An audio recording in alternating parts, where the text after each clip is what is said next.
Hello दोस्तों, स्वागत है आपका मेरे यूट्यूब चैनल अमन की कहानियों में। अगर आपको डरावनी कहानियाँ सुनना पसंद है तो आप इस चैनल को सब्सक्राइब ज़रूर करें। ऐसा करने से आगे आने वाली वीडियो आपको आसानी से मिल जाएगी। तो दोस्तों, अब ज़्यादा देर ना करते हुए हम सीधे चलते हैं अपनी कहानी की ओर। दोस्तों, यह बात सन 1907 के दशक की है, जब दूर चंदनपुर नाम का एक गांव था जो रुस्तमपुर रियासत के अंतर्गत आता था। रुस्तमपुर के राजा मानिकचंद का जो महल था वो इसी चंदनपुर गांव में बना हुआ था, जो बेहद आलीशान था। राजा का महल चंदनपुर की कोठी के नाम से पूरे क्षेत्र में विख्यात था। राजा मानिकचंद दरबार में आए किसी दीन दुखियों की मदद नहीं करता था। वो केवल अपने सुख पर ध्यान देता था, न कि प्रजा के दुख पर। एक दिन एक भिखारी राजा के राज दरबार में आता है। भिखारी: महाराज, मैं बहुत बुरी स्थिति में हूँ, मेरी मदद कीजिए। राजा: अरे, इसे अंदर किसने आने दिया? निकालो यहाँ से इसे जल्दी। इन लोगों की मदद करने के लिए मैं यहाँ नहीं बैठा। वह भिखारी रोते हुए वहाँ से चला जाता है। राजा: मंत्री जी, ऐसे लोगों को अंदर घुसने ही मत दीजिए। इस तरह जो भी मदद मांगने आता है उसे राजा मानिकचंद बेइज्जत करके निकाल देता है। एक रात राजा मानिकचंद महल के पास टहल रहा था, तभी किसी की आवाज़ आती है, मदद करो, मेरी मदद करो, कृपया मेरी मदद करो। राजा: यह किसकी आवाज़ आ रही है? राजा मानिकचंद देखता है कि महल के पास ही एक अघोरी बुरी स्थिति में है और मदद के लिए पुकार रहा है। राजा: क्या हुआ है तुम्हें? अघोरी: मैं बहुत ही बुरी स्थिति में हूँ, मेरी तबीयत बहुत ख़राब है, कृपया मेरी मदद करो। राजा: हट, मैं किसी की मदद नहीं करता, तुम लोगों का नाटक मैं खूब समझता हूँ, चलो चलो निकलो यहाँ से। अघोरी: मैं सच कह रहा हूँ, कृपया मेरी मदद करो। राजा: मुझे कुछ नहीं सुनना, तुम निकलो यहाँ से। अघोरी: तुम बहुत बुरे इंसान हो, देखना एक दिन इसके बदले तुम्हें क्या क्या झेलना पड़ेगा। राजा मानिकचंद अघोरी की बात नहीं सुनता है और वहाँ से चला जाता है। अगले दिन पता चलता है कि उस अघोरी ने महल के बाहर ही अपने प्राण त्याग दिए। राजा: मंत्री, जल्द से जल्द इसकी लाश को ठिकाने लगवा दो। मंत्री: जी महाराज, अभी लगवाता हूँ। कई महीने बीत जाते हैं। फिर एक दिन कुछ लोग मानिकचंद के मिलने आते हैं और किसी गंभीर मुद्दे पर बात करते हैं। और उसके अगले दिन राजा: मंत्री जी, कुछ लोग आए थे, कह रहे थे कि हमारे राज्य पर कुछ संकट आने वाला है। मंत्री: हाँ महाराज, सुनने में तो ऐसा ही आ रहा है कि ये राजपाट ज़्यादा दिन तक नहीं रह पाएगा। राजा: शुभ शुभ बोलिए मंत्री जी, शुभ शुभ। जैसी खबर आ रही थी वैसा ही होता है। बढ़ते कालक्रम और बदलते दौर के साथ एक दिन वक्त की मार राजा मानिकचंद की रियासत पर भी पड़ी। सरकार ने सारी रियासतों के विल भारत सरकार के अधीन कर दिया। सभी राजाओं की रियासतें उनसे छीनी जाने लगीं। मानिकचंद भी उन्हीं में से एक था। राजा मानिकचंद अब अपनी रियासत के लोगों में सिर्फ मानिकचंद रह के हो गया था। रुतबा बरकरार रखने के लिए रियासत में कब्जा की गई ज़मीनें बेचने लगा और ज़मीन बेचकर आए पैसों से शान और शौकत बरकरार रखने की कोशिश की जाने लगी। धीरे धीरे सभी ज़मीन जायदाद खत्म हो गई और मानिकचंद फकीर हो गया। इसी के साथ मानिकचंद का सारा घमंड कांच की तरह टूटकर चूर चूर हो गया। अब मानिकचंद को एक आम इंसान के दुखों के बारे में पता चल रहा था। एक दिन अचानक मानिकचंद की पत्नी ने कहा, आप तो ठहरे राजा साहब, आपके लिए तो मेहनत मजदूरी बनी ही नहीं है। घर का खर्चा चलाने के लिए लग रहा है कि मुझे ही काम करने के लिए घर की दहलीज लागने की ज़रूरत होगी। राजा: राज परिवार के घर की बहुओं को लाश पर्दे में ही रखा जाता है।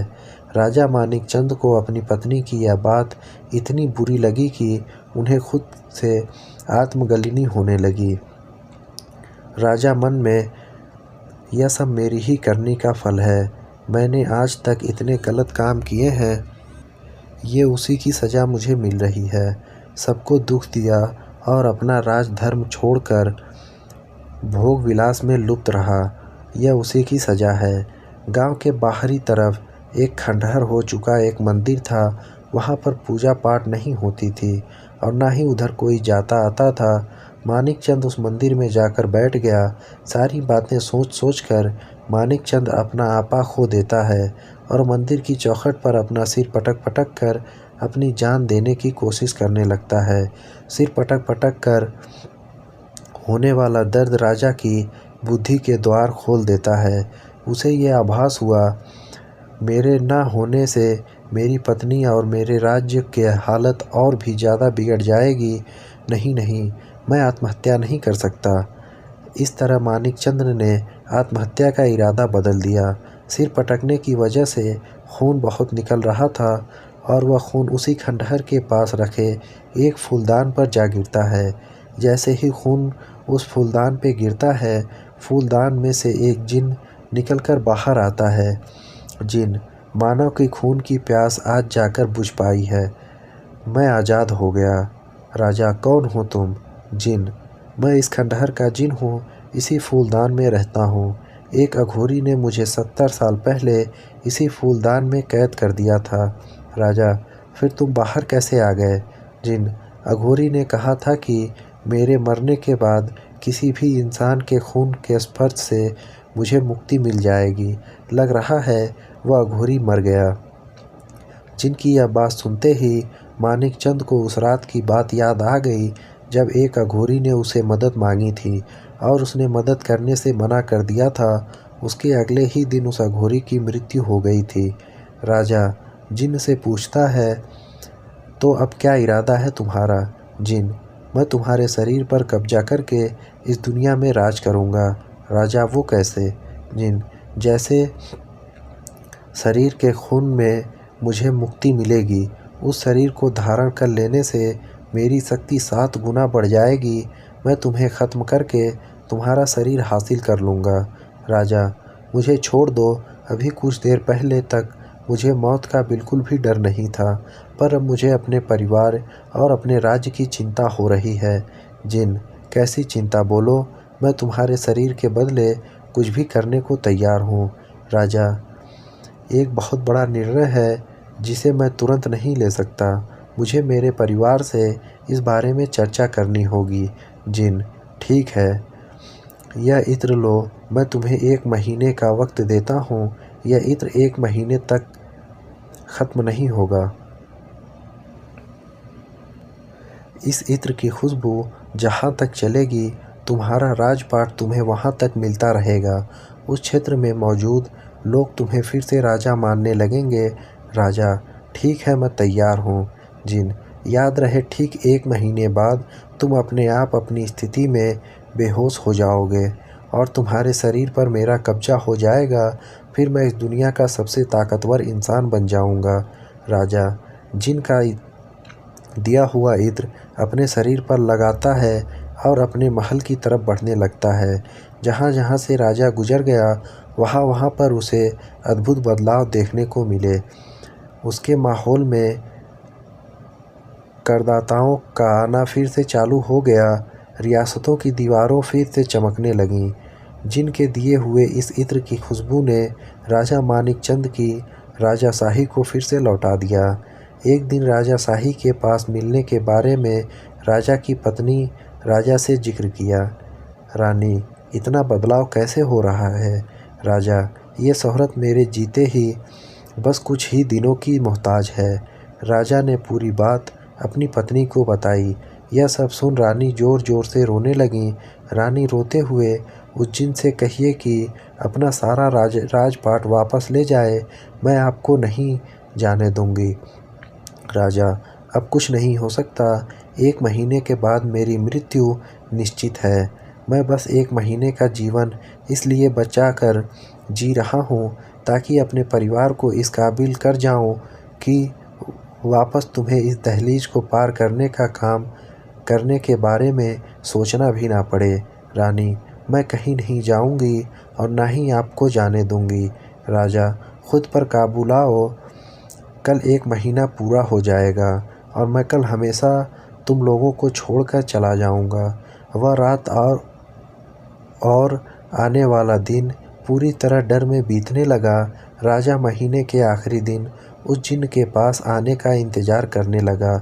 सुबह से लेकर शाम बीत गई पर जिन नहीं आया। राजा के मन में जीवन के प्रति चेष्टा और चाहत बढ़ने लगी। राजा को लगा कि जिन शायद भूल गया कि उसे आज मेरा शरीर लेने वापस आना है। फिर अचानक ही राजा के मन में विचार आया। राजा मन में यह गलत है, जिन ने अपने किए हुए वादे अनुसार मेरा राजपाट मुझे लौटा दिया। मेरा परिवार मेरे ना होने के बावजूद सुखी जीवन जी सकता है। मुझे भी मेरा कर्तव्य निभाना होगा। मैं इतना लोभी नहीं हो सकता। मुझे राज धर्म निभाना होगा। यह सब सोचकर राजा वापस उस खंडहर वाले मंदिर में पहुंचकर उस जिन को खोजने लगा। राजा आवाज़ लगाते हुए, कहाँ हो जिन? देखो मैं वापस आ गया हूँ, तुम मेरा शरीर ले सकते हो। तभी अचानक से जिन प्रकट हुआ। जिन, तुम आ गए मानिकचंद? राजा, हाँ, तुम्हारे इस इत्र की खुशबू ने मेरा राजपाट मुझे वापस कर दिया। इसके लिए शुक्रिया। अब मेरे अपने कहे अनुसार मैं अपना शरीर तुम्हें वापस देने आया हूँ।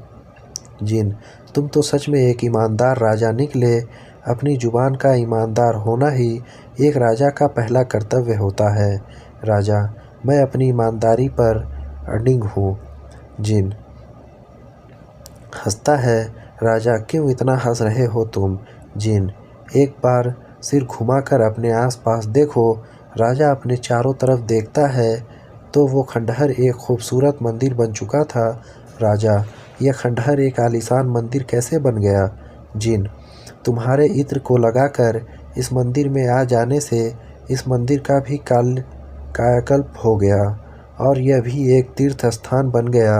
राजा, तो इससे मेरी मृत्यु का क्या संबंध? तुम अपना कार्य करो, ले जाओ मेरे शरीर। जिन, जब तक मैं इस खंडहर में था तब तक इस खंडहर का एक जिन हुआ करता था।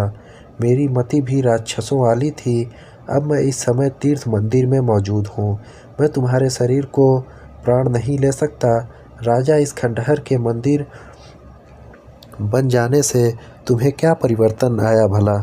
जिन, यह खंडहर ही मेरा घर था, क्योंकि कई सालों से मैं इसी खंडहर में कैद था। तुम्हें मुझे इस खंडहर से जब आज़ाद कराया तब भी मैं एक जिन ही था, क्योंकि यह स्थान तब भी एक खंडहर ही था। लेकिन अब इस खंडहर के तीर्थ बनने से मेरी राक्षसी प्रवृत्तियों का नाश हो गया। आओ, तुम आज से आज़ाद हो। तुम्हारी मृत्यु तुम्हारे समय के अनुसार ही होगी। राजा, ठीक है, मैं इस तीर्थ में यज्ञ करवाऊंगा और इस परोपकार की कथा सबको बताऊंगा। राजा मानिकचंद को वापस जीवित देखकर उसके परिवार में खुशियां वापस आ गईं। कुछ ही दिनों में उस खंडहर वाले मंदिर में यज्ञ हुआ और परोपकार की कथा सुनाई गई। धीरे धीरे वो मंदिर चंदनपुर की तीर्थ के नाम से मशहूर हो गया। साथ ही राजा मानिकचंद और चंदनपुर गांव के जिन्न की कहानी परोपकार की कथाओं में प्रचलित हो गई। राजा मानिकचंद अब सभी के दुखों को सुनता है और सभी की मदद करता है। पूरा राज्य के अंदर हुआ बदलाव में अत्यंत सुखी था।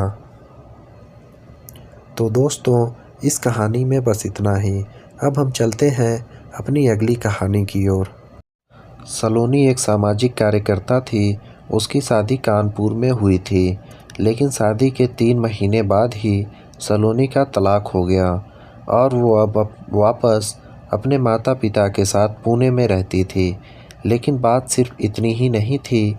लव मैरिज, वो भी दूसरे धर्म में। ना जाने कितनी मुसीबतों से लड़कर सलोनी ने अपने प्यार को पाया था। सलोनी और उसका पति अहम दोनों ने 5 साल के रिश्ते को बड़ी मुश्किल से शादी का नाम दिया था। दोनों के बीच में प्यार बहुत था। फिर ऐसा क्या हुआ कि उनकी शादी 3 महीने में ही टूट गई। दरअसल शादी के बाद जब मैं पहली बार अपने ससुराल गई थी तो सब कुछ अच्छा था। अहम के घर वालों ने मुझे खुले दिल से अपनाया था, लेकिन वो कहते हैं ना, ज़िंदगी के पुराने राज अगर दफन ही रहें तो अच्छा होता है, क्योंकि अगर वो राज पर भारी पड़ गए तो हमारी ज़िंदगी को हमेशा हमेशा के लिए बर्बाद भी कर देते हैं। वैसे मैं अहम को बहुत अच्छी तरह से जानती थी। 5 साल के रिलेशनशिप में बिताया गया एक एक लम्हा हम दोनों को याद था। इनफैक्ट शादी के लिए मुझे अहम ने ही प्रपोज़ किया था, जिसे मैं मना ना कर पाई। हम दोनों को लगा था शादी के बाद हम दोनों एक दूसरे की ज़िंदगी को खूबसूरत और रंगीन बना देंगे, लेकिन शादी के बाद सब कुछ ऐसा बदला जैसे कोई भयानक सपना। सुहागरात से ही अहम कुछ बदले बदले से लग रहे थे। मैं सज धज पूरा श्रृंगार किए सेज पर अहम का इंतज़ार कर रही थी, पर वो आधी रात तक नहीं आए। रात के 3 बजने को हो रहे थे कि तभी किसी ने मेरे कमरे का दरवाज़ा खटखटाया। मुझे पता था कि अहम ही होंगे। मैंने भी गुस्से में दरवाज़ा खोल उन पर बरसने ही वाली थी कि मैंने जो देखा उसे देख मेरे बदन का सारा खून जम गया। अहम की शेरवानी पर पूरी तरह से खून से भीगी हुई थी। उन्हें के जिस्म से किसी लाश के सड़ने की बदबू आ रही थी। उनकी आंखें लाल और मुंह के पास कच्चे मांस के टुकड़े लगे थे। सलोनी, तुम तो नॉनवेज नहीं खाते, ये सब क्या है? मैंने पूछा ही था कि अहम ने मुझे इतनी ज़ोर से धक्का दिया कि मैं दीवार के कोने में जा गिरी। अहम का ये बर्ताव मेरे समझ के पार था। मैं करती भी क्या? अपनी सुहाग वाली रात को कमरे के कोने में बैठकर मैं रात भर रोती रही। कभी कभी ऐसा लगता जैसे हम लोगों की लव मैरिज ही नहीं बल्कि अरेंज मैरिज हुई है, क्योंकि शादी के बाद कुछ दिनों बाद ही अहम गुस्सा करने लगे। अक्सर मुझसे बात करते समय उनकी आवाज़ भारी हो जाती। ऐसा लगता है जैसे कोई और उनके अंदर है और मुझसे बात कर रहा है। कभी तो अचानक ही नींद में उठकर बड़बड़ाने लगते, सलोनी, अहम तुम मुझे परेशान करने लगे हो। कभी कभी तो ऐसा लगता है जैसे मैं तुम्हें जानती ही नहीं हूँ। और बात बात पर इतना गुस्सा कब से करने लगे? अहम, तो मैं गुस्सा करने लगा हूँ? ज़रा तुम अपने आप को देखो। शादी क्या कर ली, तुम तो सर पर ही बैठ गई हो। दिमाग खोल कर सुन लो, मुझे ये रोज़ की चिक चिक पसंद नहीं है। अगर ज़्यादा परेशान किया तो अभी तलाक दे दूँगा, समझी ना? इतना कहकर अहम चले गए। इस तरह की लड़ाई झगड़े सुबह शाम का नाटक हो गया था। डर के मारे मैं तो कुछ कहती भी नहीं थी, तो भी अहम खामखा मुझ पर गुस्सा करके चले जाते। हालत इतनी बिगड़ चुकी थी कि हम दोनों शादी के बाद एक बिस्तर पर भी कभी नहीं सोए। फिर एक रात प्यास के कारण जब मेरी नींद खुली तो मैंने देखा कि अहम की आंखें मुझे ही देख रही हैं। उनका चेहरा इंसान और आधा किसी चुड़ैल का था। उनकी आंखें पूरी तरह से लाल थीं, जैसे मेरे खून की प्यासी हों। अहम का शरीर पूरी तरह से हवा में देख मेरे जिस्म का रोंग रोंग सिहर उठा, पर मेरे पलक झपकते ही फिर सब कुछ पहले जैसा हो गया। मुझे अक्सर ऐसा लगता जैसे कोई औरत मेरे सीने पर बैठकर मेरा सीना चीर रही हो। मैं चलते चलते गिर जाती, जैसे किसी ने मुझे ज़ोर से धक्का दिया हो। खाना बनाते समय कभी मेरा हाथ जल जाता तो कभी मेरी साड़ी का पल्लू। बहुत अजीबोगरीब सी चीज़ें मेरे साथ होने लगी थीं, जो मेरे समझ से बिल्कुल परे थीं। पर माँ बाप को मैं हमेशा यही बोलती कि मैं बहुत खुश हूँ।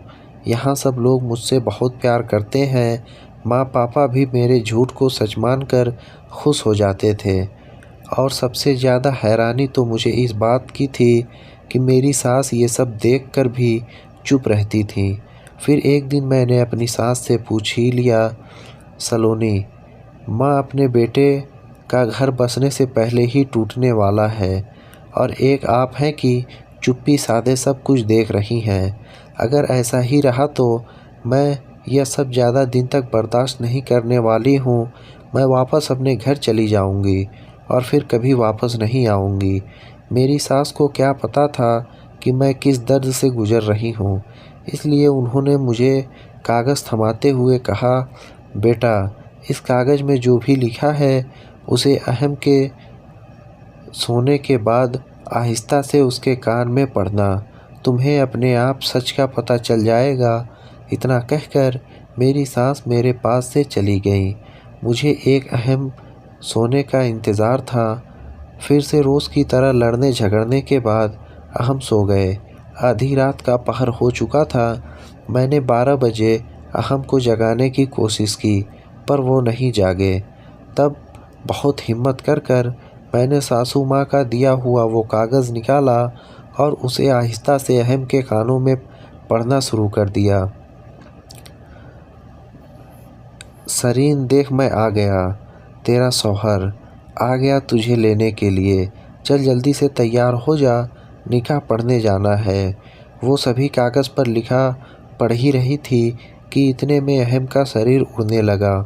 उन्होंने हवा भाव पूरी तरह से बदल चुके थे। जो बदन पहले सुडैल और हष्ट पुष्ट हुआ करता था, उसमें एक नज़ाकत उतर आई थी। फुखलाइये का मौन, कमर की लचक, वो चाल अहम पूरी तरह से बदल चुका था। मैं बस एक टक चुपचाप अपने पति अहम को देख रही थी। सच कहूँ तो मेरे शरीर डर के मारे ठंडा पड़ गया था। मुझे डर लग रहा था मेरा पति चारों तरफ एक अजीब सा काला साया, और एक बार फिर से अहम के जिस्म से लाश के सड़ने की बदबू आने लगी। अहम मेरे बगल से उठकर सीधा आईने के सामने बैठ गए और अगले ही पल अपने चेहरे पर मेकअप और हाथों में मेहंदी लगाने लगे। पूरा श्रृंगार कर जब मैंने उनको देखा तो वो बेहद खूबसूरत लड़की में बदल गए थे। सलोनी, अहम, आपको क्या हो गया है? क्यों कर रहे हो तुम ऐसा? अहम, बात करो मुझसे। मैं आपकी पत्नी सलोनी बोल रही हूँ। अहम, तुम मुझे सुन भी रहे हो? मेरे इतने बोलने पर भी अहम ने एक बार भी मुझे पलटकर नहीं देखा। पर जैसे ही मैंने उन्हें छूना चाहा तो अहम ने मुझे एक फूंक से दीवार के कोने में पटक दिया। अहम, दूर हट जा मेरे अहम से। खबरदार अगर इन्हें छूने की कोशिश की तो। ये मेरे शौहर हैं, मेरी उनसे सगाई हुई है। तुझे मैंने इतना तड़पाया, फिर भी तुझे अक्ल नहीं आई? याद रख, अगर तूने भी मुझे मेरे अहम से जुदा करने की कोशिश करी तो मैं अहम के अब्बू की तरह तुझे भी अहम के हाथों ऊपर पहुंचा दूंगी। मैं तभी समझ गई कि ये मेरा अहम हो ही नहीं सकता। जो अहम मेरे ऊपर जान छिड़कते थे वो मुझसे इतनी नफ़रत कर ही नहीं सकते। मैं अहम से कुछ पूछ पाती इससे पहले ही मैंने देखा कि आईने में एक बेहद डरावनी और खूंखार से चेहरे का अक्स दिखाई दे रहा था, जो देखने में किसी चुड़ैल का था जिससे अहम अपनी जान की भीख मांग रहे थे। अहम, जरीन, तुम मुझे छोड़ क्यों नहीं देती? तुम मेरे बचपन का प्यार थी। माना मैं तुमसे सगाई की थी, पर अब तुम दूसरी दुनिया में जा चुकी हो। मैं भी अब किसी और को अपना चुका हूँ, अपनी ज़िंदगी बना चुका हूँ। मैं तुम्हारे आगे हाथ जोड़ता हूँ। ज़रीन, प्लीज़ मुझे आज़ाद कर दो। मैं अपनी सलोनी से बहुत प्यार करता हूँ। अहम की आंखों में आंसू थे। वो अभी मुझे ही चाहते थे, अपना मानते थे, और उनके जिस्म पर किसी और का साया था जिसका नाम ज़रीन था। सलोनी, कौन थी ये ज़रीन, और क्या नाता था उसका मेरे पति अहम के साथ? मैं अभी इसके बारे में सोच ही रही थी कि तभी मेरी सासू माँ भी अपने हाथों में एक तावीज़ लिए मुझे संभालने मेरे पास चली आईं। सास, बेटा, मेरे बेटे को चुड़ैल ने किस तरह सालों से अपने कब्ज़े में रख रखा है। एक बार हमने बहुत हिम्मत कर इस ज़रीन से अपने बेटे को छुड़वाने की कोशिश करी थी, और इस चक्कर में ज़रीन ने अहम के अब्बू को खा लिया। सबसे हैरत की बात यह है कि अहम को आज तक कभी पता नहीं चला कि उस पर किसी चुड़ैल का साया है, जो अहम को किसी का नहीं होने देता। सलोनी, पर माँ, क्या कोई रास्ता नहीं है? जिससे हम अहम को आज़ाद करा सकें। मेरे इस सवाल पर माँ ने सोचते हुए कहा, बेटा एक रास्ता है और वो ज़िंदगी भर की सज़ा बन जाएगा तेरे लिए। सलोनी, कैसा रास्ता माँ, और कौन सी सज़ा की बात कर रही हो आप? मुझे साफ साफ बताइए, आखिर मुझे क्या करना होगा? उसके बाद माँ ने जो कहा उसे सुन मेरे पैरों तले ज़मीन खिसक गई। उन्होंने कहा कि अगर मुझे चुड़ैल से मुक्ति दिलानी है तो मुझे उस जरीन को हमेशा हमेशा के लिए अपनाना होगा। उसकी आत्मा को अपने शरीर में संजो कर रखना होगा। लेकिन उसके बाद मैं कभी भी अहम से नहीं मिल पाऊंगी। मुझे अहम को हमेशा हमेशा के लिए भूलना होगा, वरना जरीन अहम को देखते ही मुझ पर हावी हो जाएगी और शायद फिर जरीन अहम को मार भी सकती है। इसका मतलब साफ था कि मेरे हाथों ही मेरे प्यार, मेरे अहम की मौत। खुदा ने मेरे सामने कैसी परिस्थिति खड़ी कर दी थी जब मुझे अपने ही प्यार के लिए उससे दूर जाना था, वो भी इतना कि कभी उसका चेहरा भी ना देख पाऊँ। वो प्यार जो मेरे लिए मेरा सब कुछ था, जिसके लिए मैं अपना सब कुछ छोड़कर आई थी, वो भी मेरे पास आने के लिए जरीन के आगे गिड़गिड़ा रहा था। वो अपनी जान तक देने को तैयार था, तो मैं क्या उसके भले के लिए उससे दूर नहीं जा सकती? सच कहूँ तो मैंने उसी वक्त अपना मन बना लिया था कि मैं अहम को उस चुड़ैल से आज़ाद करके रहूँगी। मेरे पूछने पर माँ ने बस इतना कहा, बेटा तुझे जरीन की कब्र पर जाकर अपने बाल, अपने कपड़े और नाखून का टुकड़ा उसी कब्र पर गिराना होगा, तो ही जरीन की आत्मा अहम का शरीर छोड़कर तुम्हारे शरीर में आएगी। डर मत, मैं तुम्हारे साथ रहूँगी। पर याद रखना बेटी, ये रास्ता उतना भी आसान नहीं होने वाला है। पर वादा कर बेटी, फिर कभी तू अहम को अपना चेहरा नहीं दिखाएगी।